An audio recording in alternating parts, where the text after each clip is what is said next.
Binabati ko sa ngayon ang Dallas Mavericks sa kanilang planong makakuha ng deal sa mga sponsor mismo ni Luka.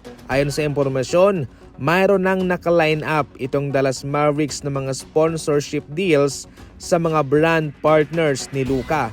Pero bigo sila mga idol sapagkat tinanggihan mismo ng kampo ni Luka ang kanilang proposisyon. Kahit na sa Lakers na itong si Luka Doncic ay pwede naman silang makakuha ng deal sa mga brand partners nito at malaki sana ang kanilang kikitain kung pumayag ang kampo ni Luka. Mangyayari po sana yan sa pagbabalik ni Luka bilang isang Laker sa Dallas Mavericks.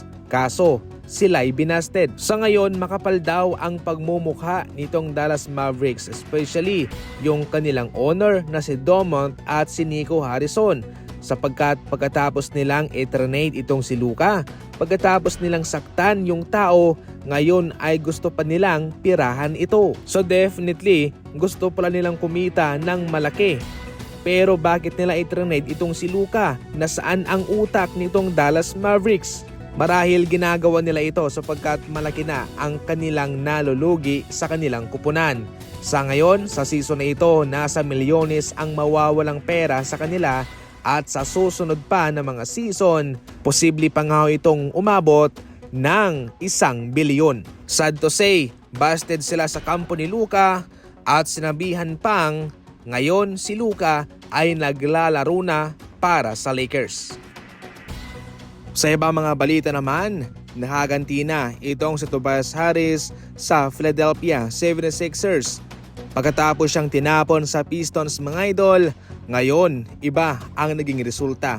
Ang Pistons pasok sa playoff, samantalang ang Sixers kasama si Embiid, Maxey at itong si Paul George ay nasa kangkungan. Hindi man ganoon kalaki ang ina-average nitong si Tobias Harris sa Pistons, pero malaki naman ang kanyang impact sa kanila, hindi lang bilang isang manlalaro kundi bilang isang veterano sa kanyang mga batang teammates. Well, definitely hindi man natin masasabi na dahil kay Harris ay nakapunta sa playoff itong Pistons, pero kung ating ikukumpara ang kanyang naaambag kumpara kay Paul George, well definitely mas matimbang naman yung kay Tobias Harris. Eto ang mga laban natin ngayon mga idol, pumili ka lang dyan. At maliban sa ating mga main event, pwede ka ring pumili dito ng ibang mga laban. Napakasimple lang po, ang link ay nasa comment section sa mga gustong tumalpak. Ilagay ang ating promo code at sa mga first timer, malaking bonus ang naghihintay sa inyo. Nasa comment section lang saan ka kampihan na. Sa ating huling balita, desidido pa rin naman si Chris Paul na magpapatuloy sa paglalaro sa NBA.